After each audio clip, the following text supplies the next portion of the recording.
Alrighty, so this is the September 27th, 2022 Board of Waterworks Trustees meeting. On our agenda today, our consent agenda, we have minutes from the August 23rd, 2022 Board of Waterworks Trustees meeting, minutes of the September 6th, 2022 Planning Committee meeting, financial statements, a list of payments for August 2022, summary of CEO approved expenditures in excess of $20,000, and the scheduling of our next meeting date for October 25th, 2022. Is there a motion to move the consent agenda as presented? So moved. And a second? Second. Motion and a second. Any comments or questions? All right, seeing none, all those in favor say aye. Aye. Sue, give us a aye sign there. Sue, can you hear us? I'm concerned Sue can't hear us. Sue, you couldn't hear any of that, could you? Sorry about that. All we did is we moved the consent agenda, and everyone has approved that. Would you like to approve the consent agenda as well, Sue? I do, thank you. Okay, thank you. We'll keep us unmuted now. All right, this is the part of our meeting for public comments, and also to catch up on regional governance. First, is there anyone here from the public that wishes to address the board today?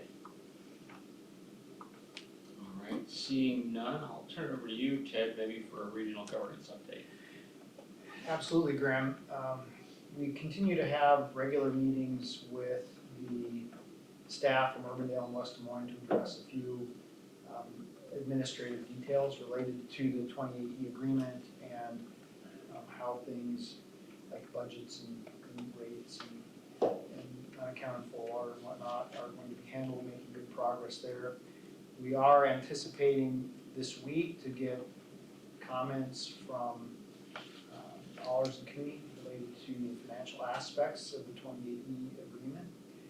And then Amy and I have a time scheduled with Rick, some fairly significant time in the first 2 weeks of October to try to assimilate all of the comments that we received on the 28E agreement into a next draft. And so we do hope that by mid-October we'll have a next draft of the 28E agreement. It has incorporated everyone's comments ready for review, and hopefully that'll take us one giant step closer to having an agreement that everyone can ultimately sign. When we distribute the next draft, will we be so bold to schedule a date for execution or signing of that document? I don't know that we'll be that bold, but we're Or at least a timeline, maybe release a timeline? We have worked with Rick Malm and Amy B have worked together to establish a timeline. We can certainly release that timeline. Okay. And it does talk about when we hope to share the agreement, have public meetings, offer the agreement to be signed, and so on. We could certainly release that as part of the next draft. I think that would be one. Yeah, I mean, time tends to get away with this on this thing. So, Indeed. My recommendation would be we would at least have the timeline out there so people knew when they were supposed to respond and when we were gonna begin signing and seating the board and that sort of thing. That's good. Makes a lot of sense to issue that concurrent. And the technical committee, I think, as I understand it, in talking to Jody, they wanted to see the next draft of the 2080. The technical committee or the microgroup, No, the staff. the staff at West Des Moines, and Urbandale, or all the staff? All the staff on the, Yeah, we haven't got a lot of feedback from region-wide, but it's certainly our intent to share the next draft. We wanna work through all the comments. Obviously, the most significant comments have come from Urbandale and West Des Moines. The rest of the comments were more general and less voluminous. But we wanna create the next draft, and make sure that we have everyone's comments accounted for appropriately, and then we wanna distribute and share with everyone. Any other comments, Joel or Andrea? it's like Sue shares. Sue, do you have something up there? She says she's not hearing anyone. Well, No, I can hear just fine, thanks. No, Diane and I met this morning with John and Jody, and Diane came in with her little list of things and was very well organized. We do have those meetings calendarized out for the next couple of months, so I just didn't know if there was anything else she wanted to share or not. It was a good meeting, very positive. yeah, we continue to have regular meetings. I touch base with Ted before we go to these meetings, just to understand and to hear what they're hearing, what their boards are concerned about, if there's anything that we should be doing. We're trying to do them now every 2 weeks, have a couple a month so that we can keep things moving. So they're really just for clarification and again, to share what they're hearing. One thing I want to mention, Jody brought a copy of it, and I was going to bring it up as well. There was an email that came out from the Iowa Taxpayers Association late yesterday from our WebMac, talking about things that are in the basket, and by in the basket, up and coming things that the Iowa Taxpayers Association will want to discuss and possibly even take a position on. I think you all remember when Gretchen Tegler and Art came before the board, and I see no problems at all in this. I see it as a very positive move, but wanted to let you know that that's something likely that I believe for the October meeting, they may very well be discussing with the membership. Discussing regional governance specifically. Yes. It was just an update, right, Sue? Yes, I will forward you the email. It was more of a question that had been posed by some of the membership. So I will forward that to you, and you can send it out to the rest of the board. Okay, thank you. All right, anything else on regional governance? All right, hearing nothing else, and there's no public comment today, so we'll go to item 3A. 3A is the 2022 Voice of the Customer Survey that was discussed in committee. This is going to be a motion to receive and file, but why don't you go ahead and give us the update on this, Ed, before I ask for the motion. Certainly, Graham. Periodically, Des Moines Waterworks hires a firm to conduct a customer survey, what we have historically called the Voice of the Customer Survey. And it had been a little while since we had done one, but one of the outcomes of our strategic planning process last year was that we should indeed conduct another Voice of the Customer survey, and we have done that. We hired a consulting firm that specializes in this kind of work. Esman Research is who we historically used, and now they're have been joined with SPPG and are known as SPPG. They did the work for us. They did a couple of focus groups, and then they did literally hundreds of online and phone surveys to come up with the information. And they presented that information in some depth, in some detail at the planning committee meeting.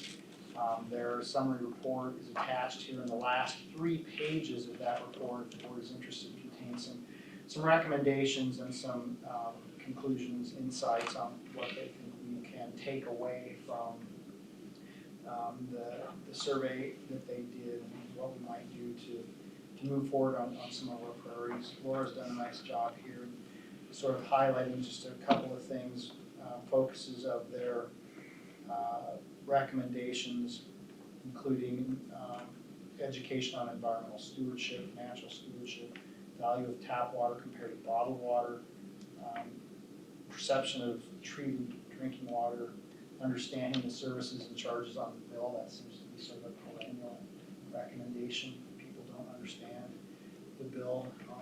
A number of people actually believe that we set the rates for sewer and garbage and storm sewer. So some opportunities there, all that well defined in the document that's attached.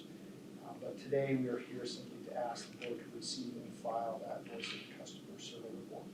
So very simply, I'm looking for a motion to receive and file the 2022 Voice of the Customer survey. So moved. And a second? Second. Any comments or questions? I'll just add that, so this was the bulk of the planning committee meeting this month. And I was very excited to hear the results of the survey and especially appreciative of those recommendations of how the utility can move forward in addressing some of the things that came out of there. I think there's a great opportunity for us to use this as a jump off to do a lot of community outreach and community education on not only some of those more technical things like the rate setting, but also the stewardship and the water quality issues, as well as we're educating them on how things work. Thank you. Anything else? Ted and I know the committee had a chance to discuss it, so I don't want to make everyone rehash too much. I was unable to attend a planning committee meeting where this was discussed. A couple items piqued my attention, but I'll just bring up, I guess, one, and that was the use of bottled water. And I know we've kind of highlighted that as an area of focus. Are our efforts in that regard, trying to educate the public on the safety and quality of our drinking water, especially some marginalized communities who may not have awareness of that? Where do our efforts on that regard stand? You know, it's interesting, Joel, and one of the things that the Voice of the Customer demonstrated was that there's an increasing percentage of our customer base that uses bottled water on a regular basis or filters their water at home. Somewhat of a disturbing trend, but it's a nationwide trend. And it's something that we have been aware of for some time, and we have specifically targeted that question as an area of focus. And we've actually partnered with the University of Iowa to evaluate the implications of bottled water marketing and just bottled water in general on the use of tap water specifically, but more generally on the perception of the quality of water and the quality of services received from utilities and government more generally. And so the University of Iowa has gotten the first phase grant to do some initial research, and then they will do that research here over the next year in conjunction with Des Moines Waterworks and the City of Des Moines. And then they have the opportunity to get a much larger grant to do more in-depth research. And so it's an area that we are going to focus in. We haven't done a lot yet, but we did work with the University of Iowa and they did get the grant. And so we're hoping over the next year or two to do quite a bit of work in that area. Great, right on the horizon. I mean, I just think there's really great potential here to do some real good. I think the cost savings for folks who are relying on bottled water now and just, us being able to engage more with those water customers. One of the researchers at the University of Iowa has written a book on this exact subject, and it's a fascinating book. I'm only about 50 pages into it, but it's really fascinating, the concern that they share about the perceptions that bottled water creates as tap water. And not necessarily is that intentional, but it's purposeful to sell bottled water, and it has this kind of side effect of eroding trust in drinking water when it's typically not warranted. It was interesting though, and correct me if I'm wrong, if I remember the study right, that a percentage of folks that preferred or were consuming bottled water or filtered water, there was an equal percentage that weren't quite sure whether or not bottled water was any healthier than tap water. And so it just is an interesting, conversation to have there of why then, and what can we be doing to educate and, fill that void of information and help with this situation. There's another really interesting dynamic, and we didn't get deep enough into it with this particular version of the voice of the customer, but we all have a refrigerator, or many of us do now, that have a built-in filter in it, and then a warning light or buzzer that beeps at you until you replace that filter, which in some cases can be fairly expensive. And it's sort of a marketing plan for people who sell filters. And the question that was asked was, do you filter the water through your refrigerator or through a pitcher or any way? And everybody has it, almost everybody. If you have a refrigerator that's less than 10 years old, probably has a filter. And so I think we need to follow up the next time and ask specifically, do you filter it because of concern with the quality, or do you filter it because your refrigerator beeps at you when the filter needs to be replaced? And there's just a whole lot, there's a huge area of research and interest for us, and we're hoping to delve into all of that and educate people. And part of the research project is what will be the most successful ways to educate people on the quality of water. Will there be, well, maybe it's too early to tell, but I hope there's potential to include specific outreach to non-English speaking communities, immigrant communities, refugee communities, to educate them about our water. I hope so, Joel. I think that's part of the plan.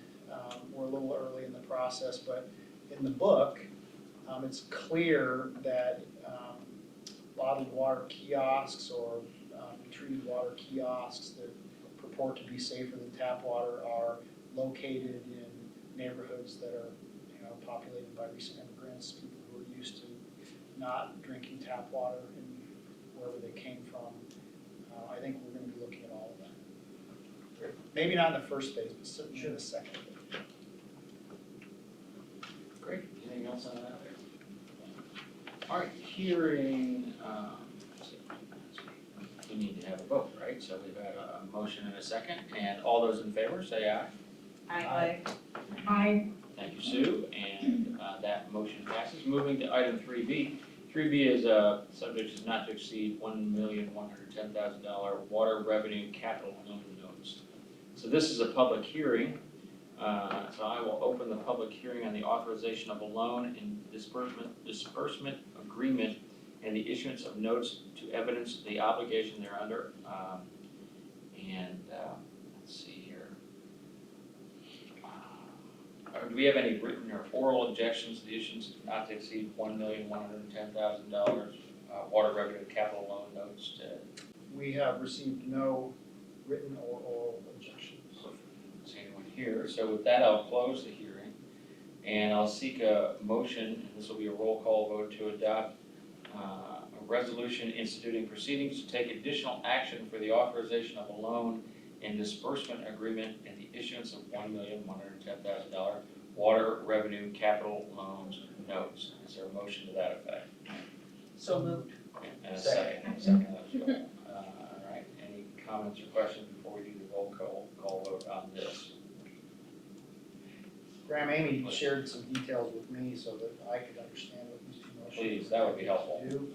This first motion, basically, the board is just authorizing us to move forward with the process in light of the comments that we have received. And given that we've received no comments, I think that's a fairly straightforward All right, motion. so that just begins the process, that's right. All right, so with that, I'll ask Michelle to record the vote. Ashburn, Yes. Bolton, Yes. Gillette, Yes. Hubbard, yes, Moines. Yes. Thank you. And then explain this next motion. Yeah, glad to, Graham. The second motion, basically what we are doing here is authorizing staff to enter into an agreement to receive a planning and design loan, which is comparable to the construction loan that you would receive if you were building a home. And then also we're agreeing to obligate part of the construction loan that we're gonna get for the actual well to pay the cost of this planning and design loan, very much like you obligate part of your mortgage to pay for the construction loan that you got, or pay off that construction loan. So that's what this second motion is doing, this is really the beginning of the process. Allow us to move forward, obligate the funds, and then agreeing to use the proceeds from our construction loan to pay off the planning and design loan, which is 0% interest for up to 3 years. 0%. All right, so I'm looking for a motion that will be followed by a roll call vote to adopt the resolution approving and authorizing a form of interim loan and disbursement agreement, and authorizing and providing for the issuance and securing the payment of $1,110,000 water revenue capital loan notes, anticipation project note, series 2022, under the provisions of the Code of Iowa, and providing for a method of payment of said note. Is there a motion to that effect? So moved. And a second? Second. And to be clear, you said there at the end, there's a 0% interest note. This note for the planning and design is 0% interest for up to 3 years, and then we're agreeing to roll that into our construction loan at the end of the period. Any comments or questions regarding this motion? Hearing none, I'll ask Michelle to record the vote. Ashburn, Yes. Bolton, Yes. Gillette, Yes. Hubbard, Yes. Muns. Yes. Thank you. All right, so this moves us to item 3C, the acceptance of the pre-sedimentation basin valve replacement. Before I seek the motion, I'll have you explain this. Okay. Graham, this is a long-running project. We have a pair of pre-sedimentation basins and a fairly complex valve structure that sits between them that allows us to take either Raccoon River or Des Moines River water into either or both the treatment basins, 1 or 2. It's a facility that's been in place for many, many years.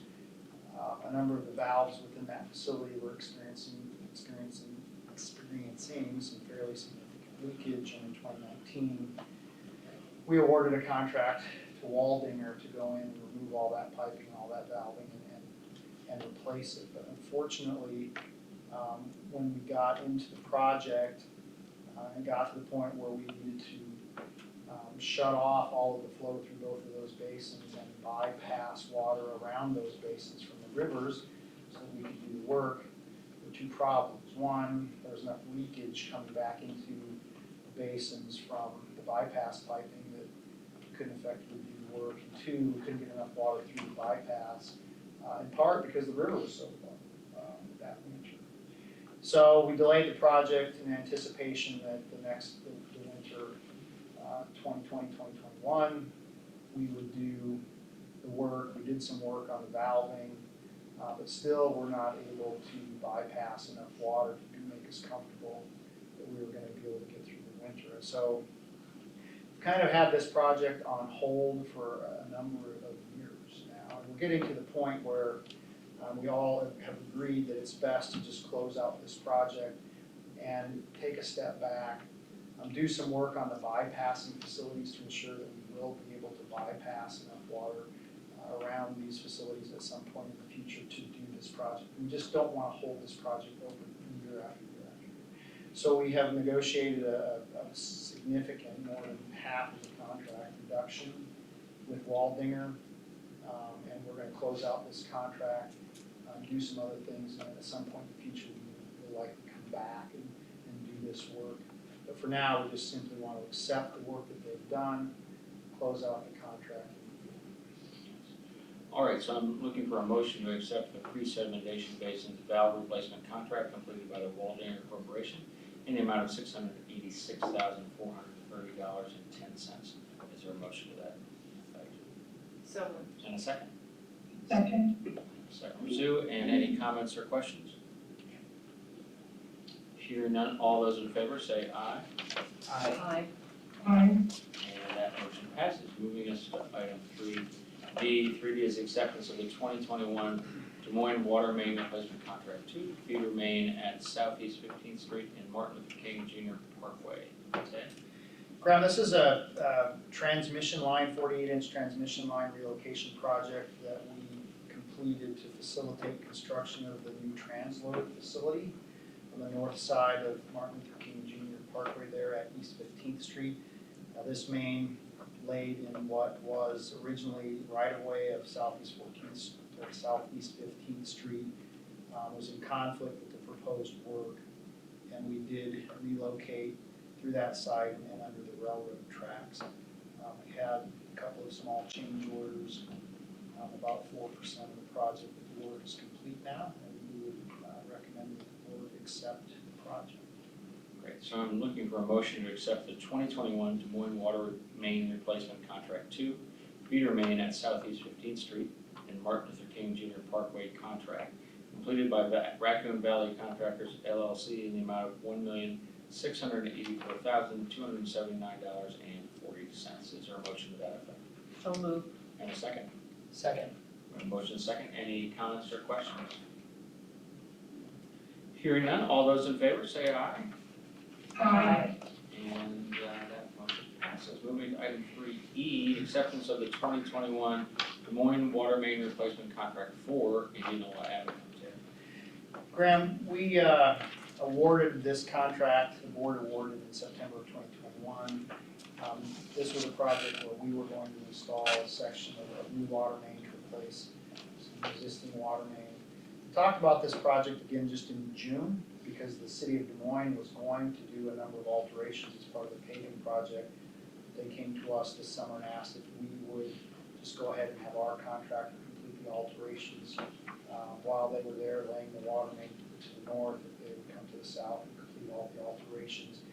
And we did put together about $180,000 change order for our contractor to go down and do that work. The board approved that change order in June. And so that, there was a significant increase in the total cost here, but that was the majority of it. There were a couple of other additional change orders on the job, but all of that work, all of our necessary work along Indianola Avenue, basically between Highway 65, 69 and Army Post Road is now complete, and we would recommend, staff would recommend that the board accept the contract. So I'm seeking a motion to accept the 2021 Des Moines Water Main Replacement Contract 4, Indianola Avenue contract, completed by J&K Contracting LLC in the amount of $907,384.81. Is there a motion to that effect? So moved. And a second? Second. Motion and a second. Any comments or questions on item 3E? Hearing that none, all in favor say aye. Aye. Those opposed, no opposition, so item 3E passes. Moving us to item 3F, cancellation of public hearing for the 2022 treatment basin number 1 rechaining. Okay.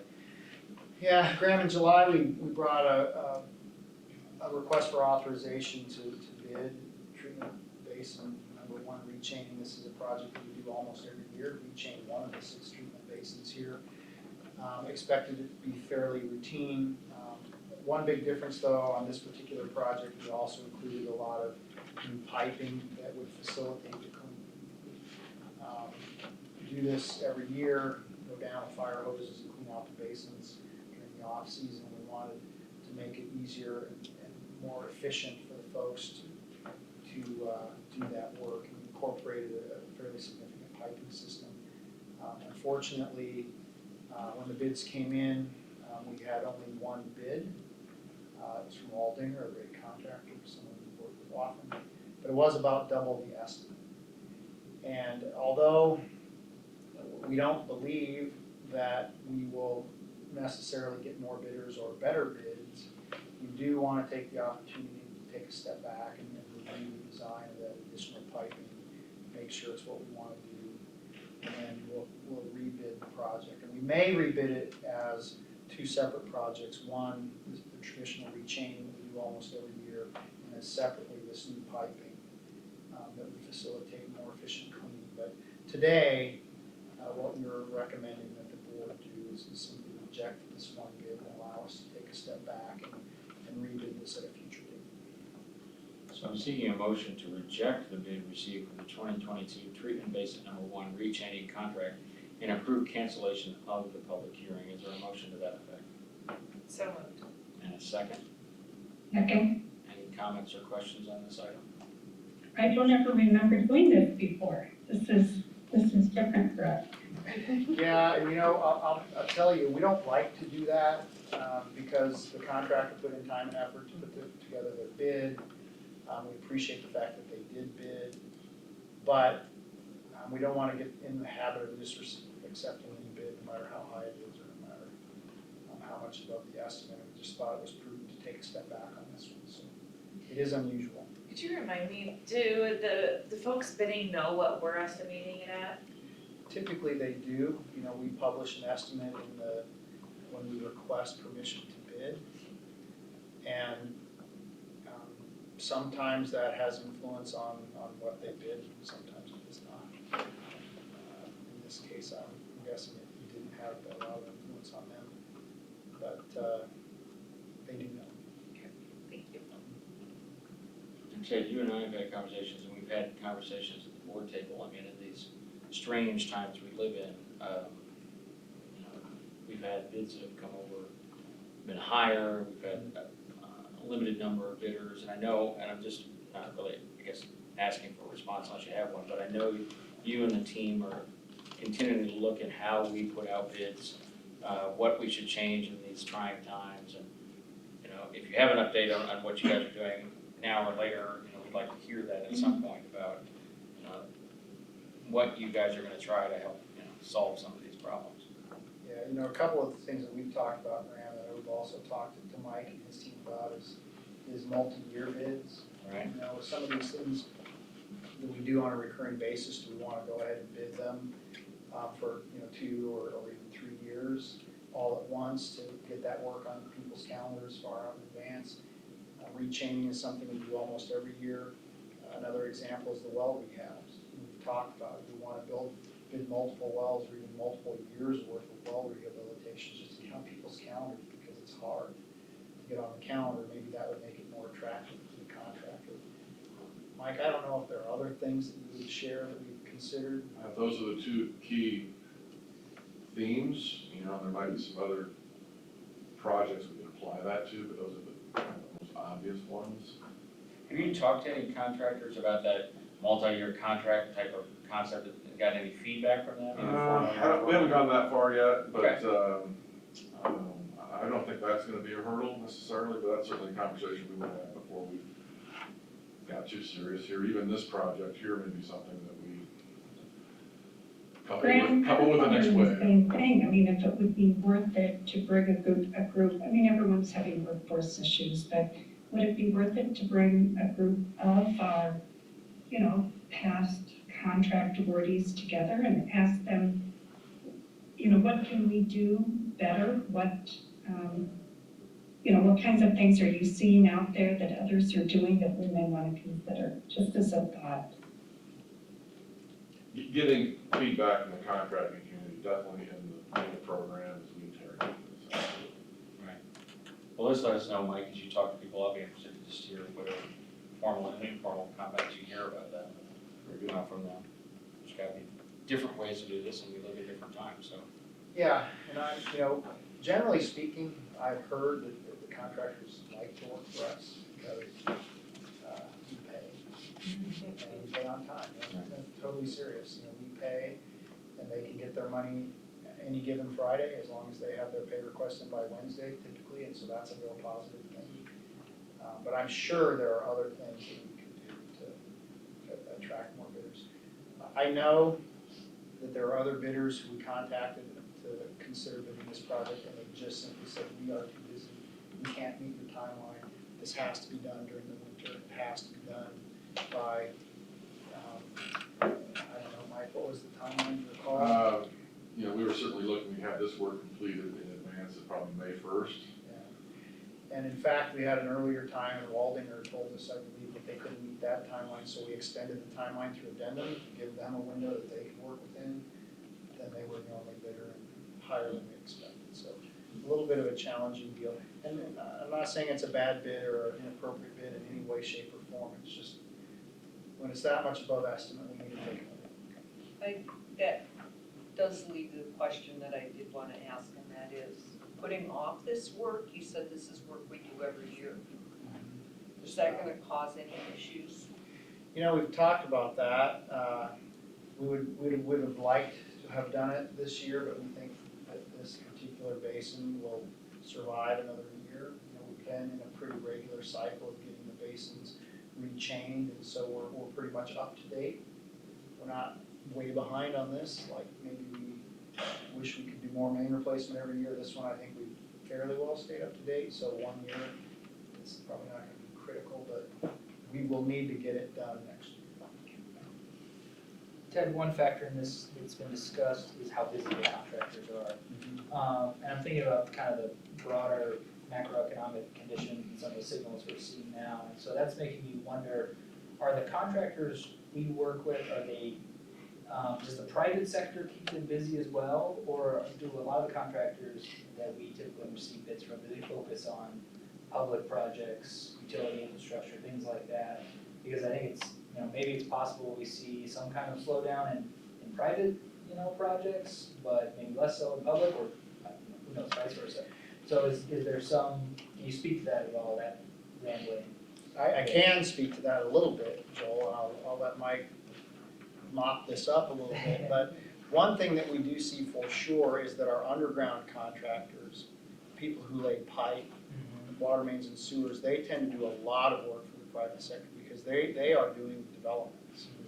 And when home building slows down, development work slows down, and when home building dries up, development work dries up. And so then they're really looking for the kind of underground work that we do. So we do see, I believe, kind of a cyclical thing there. When the economy is booming and home sales are strong, we have fewer bidders and it's harder for us to get our work done. I would tend to believe that the kind of construction that we're looking at here and the heavy infrastructure, the buildings and things, those contractors probably tend to focus more on municipal work anyway. That's who's doing the big infrastructure. It probably doesn't ebb and flow as much, but I don't know, Mike or Kyle or Nathan, you have any insights on any of that? I have nothing to add there. Do more work. That's insightful though, that makes sense. All right, so I have a motion and a second on item 3F. Any other comments or questions? Hearing none, all those in favor say aye. Aye. And those opposed. So item 3F passes. Moving us to item 3G. This is request authorization to issue purchase order for replacement RO membranes for Saylorville water treatment plant. Ted? Graham, this is, the RO membranes at the Saylorville water treatment plant are essentially a wear part. They're kind of like tires on your car. You know, you get so many hours or million gallons out of them and you have to replace them. And we are, you know, they were all new at the same time at one time and we've kind of struggled to get into a rotation here. But you can see in the memo that we've replaced one of the trains in 19, one in 20, and one in 21. There are 4 trains. To replace one here this year will be on almost an annual cycle and they have a 3 to 5 year life. So if we could get on kind of a 4-year cycle, that would be about ideal for replacing our membranes. So we finally have gotten there. We got 2 proposals. Interestingly enough, we have to use the exact same membrane that we started with. We pilot tested with those. We are permitted to use that very specific membrane. We have to use it over and over and over again. But fortunately, in the RO space, there's more than one vendor you can go to buy those membranes. So we've got 2 prices here, and very competitive prices, and we would recommend that the board authorize purchase order to consolidate. So I'm seeking a motion to authorize staff to issue a purchase order in the amount of $158,760 to Consolidated Water Solutions for the purchase of replacement reverse osmosis membranes with a 3-year prorated warranty for the Saylorville water treatment plant. Is there a motion to that effect? So moved. And a second. Second. second from Sue, and any comments or questions on item 3G? Hearing none, all those in favor, say aye. And those opposed? Item 3G passes. Moving into 3H, request authorization to issue payment to Evaco Water Technologies LLC for additional repairs to filter press 2. Graham, we brought a number of purchase orders or approval for purchase orders to the board on this particular project. It's the repair of press number 2 in the sludge watering facility. Initially, we brought a purchase order from the Evoqua to do the repairs, and then we purchased the materials, and we got into the press and we took the main beam out and realized there were a lot of other problems. We brought another purchase order to purchase more materials, and then most recently we brought another purchase order to the board to pay the rigger more money to lift all these huge components and set them and do all of that work.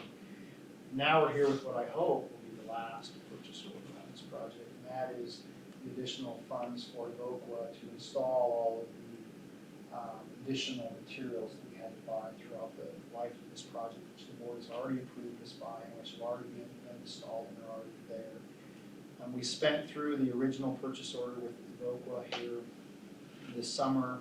They've obviously continued to work. Now they've gotten far enough to give us an estimate of what they think it's going to take to not only finish the work on press 2, but on the other 3 presses that don't need, we hope, nearly as much work. But that's what we're asking, is to authorize staff to issue payment to Evoqua. Now $275,000 to kind of finish on this project.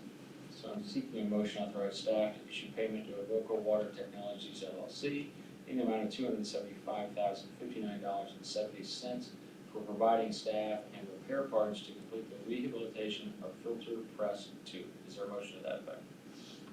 So moved. And a second. Second. A motion and a second. Any comments or questions on item 3H? Hearing none, all those in favor say aye. Aye. And those Aye. opposed? And those opposed? Item 3 passes. Gets us through our action items and moving into information items. We talked about planning committee. I think we talked about the customer services. Or anything to add from planning committee? I don't have anything to add.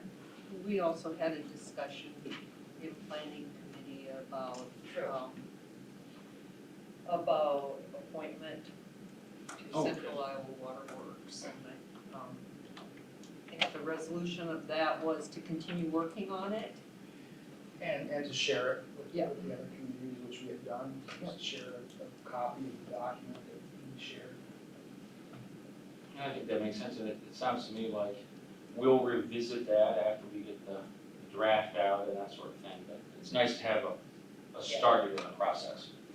So thanks for that reminder. Finance and Audit Committee did not meet, is that correct? That's correct. All right. I'll let Andrew talk about this a little bit. The Bill Stowe Foundation began a funding project, a 2-year study that started this summer with some interns that gathered information from potential partners and what an education and research hub might look like and what some interest is there. With the help of Lakeside Laboratories, Okoboji, Stowe Foundation, they're putting together a report that should be ready here soon. That report's going to be handed off to Andrea, and she's put together a committee of partners that are going to discuss kind of next steps, which the report's going to recommend the next step be the second phase of the project, where we gather more information about, putting together a possible strategic plan for this board for Des Moines Water Works to consider. But the key part of that is involving the partners in that discussion, and that's what Andrea is kind of overseeing. So what I leave out there, Andrea? No, we're just continuing to move forward, hopefully bringing those partners together. October is this week, isn't it? I know. So, It's not till Saturday. right, true. But bringing folks together in the next few weeks to look at that and to continue with the momentum we have coming out of this summer and the work that was done and to move things forward. And there's a very important and delicate dance to do here. I mean, we have so many interested partners that want to be a part of something like this. It's obviously going to be housed in activities happening here at Des Moines Waterworks, so making sure that Des Moines Waterworks is, approves what's going on, but we involve and somehow harness that enthusiasm of the partners is important. And so we're trying to keep that enthusiasm, but this board should know that, final decisions will come here to be made before they go out to other potential partners. The only other thing I have to say about the Stowe Foundation, we continue to kind of move forward with a possible concept for an outdoor classroom to be built at Waterworks Park.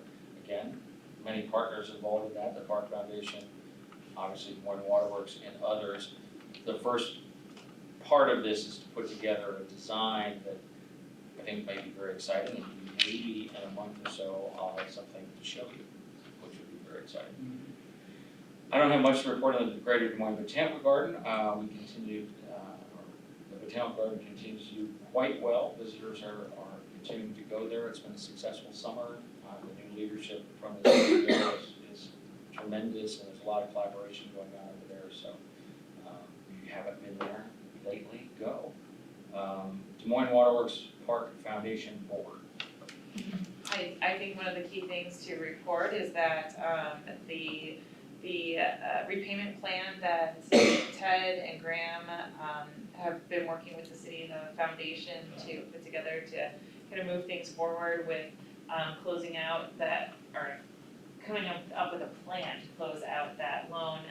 The Park Foundation Board has reviewed it and passed it back to the city for comments, and things are moving forward there to have a resolution soon, opening them to start thinking about what's next.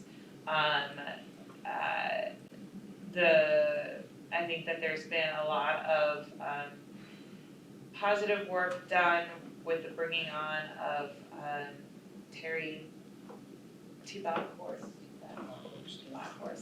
and what she's doing to kind of identify long-term sponsorships and other outlets for funding opportunities to kind of move the Park Foundation forward. And I would say that a lot of, gotta keep moving forward. Forward is good. Yeah, forward's great, but moving the Park Foundation to that next phase of what comes, how do we become sustainable, how do we get an influx of funding, and how do we do the mission, the larger mission of the Park Foundation and the programming side of the things. Joel, do you have anything else to add? Well said, right there. I'll just say, I went to an event last night in the park, at the beer garden, which was very nice. It was a perfect night for it. Yeah. And it was a nice event. I don't know how well those other events I've had throughout the summer have been, but I do think those types of activities that bring people into the park that may not be here regularly, while they may not be huge revenue generators, that's kind of what the park's there for, right? Is to bring people in. And so I really it was a great evening. It was a perfect night to be out there. So. Right. All right. With that, Ted, CEO and General Manager's comments? Three quick things for me, Graham. One, I would point the board, or direct the board to the Botanical Garden, Greater Des Moines Botanical Garden update. This month, there's some nice examples of the educational programming that we had asked them to incorporate into their work as part of our exit strategy for the funding that we provided to them, and they're doing a great job there. And there are a couple of examples that they've highlighted in the packet today that I think you'll find interesting, and it demonstrates that they are indeed doing what we asked them to do in terms of incorporating water education into their educational programs, and we appreciate that very much. I emailed the board just prior to the board meeting today a copy of an article that appeared in the AWWA Journal in September this year, highlighting our energy management program, the title of which was Des Moines Waterworks Leads the Way in Energy Management. I think that's kudos to a number of the staff here who have worked on that program for a long time and helped us get certified as the first utility ever certified to ISO 50001. It's a big deal, and the AWWA recognized it as a big deal and published the article in the journal, which we're happy about and proud of.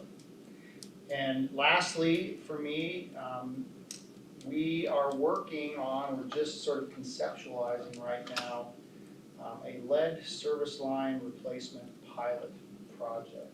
And that kind of escaped into the wild a little bit ahead of schedule, got a little bit of media attention here in the last week. But important to note, there is no problem with lead in the drinking water in the Des Moines system. We manage that very effectively. Nathan and his folks do a great job of ensuring that the water is not corrosive, there's no lead. We have never violated the drinking water standard for lead to the best of my knowledge, but we know there's a need because we have 20,000 lead service lines. And there's a historic amount of funding available for the replacement of lead service lines. And so we want to try to connect that need with the available funding, and we're gonna try to do that by implementing some sort of a pilot program with the city and the county and possibly nonprofits and neighborhood associations. The challenge here is that the homeowners own those service lines, we don't own them. And so technically, actually, it's the homeowner's responsibility to pay those costs. But there is federal funding, and the federal funding cannot go directly to the homeowner, so we have to intervene there. So we're gonna be working on some sort of a pilot program that will allow us to identify the customers who are in most need, obtain some funding from the federal government, and facilitate some sort of lead service line replacement contract or initiative. So look forward to more on that here in the coming months, but we're just getting started. So Ted, you said it doesn't go to the, it can't go to the homeowner. Is this unusual in Des Moines that the homeowner owns that, or other places, do the utilities own that? There are some utilities that own the service line from the water main to the property line, so from out in the street to basically the sidewalk in front of your home. There are some cases where the utility owns that part, but in almost every case, the customer owns the part from the property line into the house. It's not unusual, I would say, Diane, for the customer to own the entire service line. But it's not the only way to do it. Because it's not the only way to do it, it creates some amount of confusion.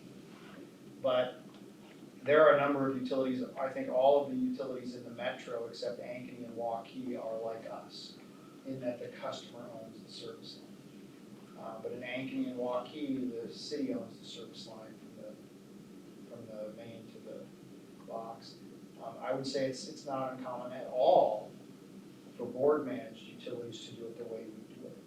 And I don't know why that is, it's just kind of the way they were set up, but. So what was the rationale for not allowing homeowners access? To the money? Yeah. You know, I don't know if I can tell you what the rationale was. Interestingly, the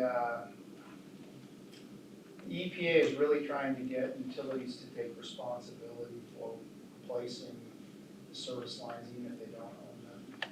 So I think that's probably part of the rationale is we're gonna give the money to the utilities because we want them to facilitate this replacement. But it does make it a little bit challenging in a situation where the utility doesn't own any part of the service line, including the lead part. So we're gonna try to figure that all out and facilitate some sort of. I'm sure it minimizes interaction, right? Like it's easier to give a big chunk of money to the utility than lots of little chunks of money to individual property owners. And then ensuring that there's a standard of how things are going to be improved, the utilities taking on all responsibility rather than individual property owners. And they're implementing they're distributing these funds through SRF. And so, it was definitely the intention that the funds would go to cities or utilities. Would we have to take on ownership in order to do this work? Okay. Interesting. So I saw you on TV last night. Did we get any calls from anybody after that? No? Interesting. After the Axios article last week, we did receive calls, but not yesterday evening's story.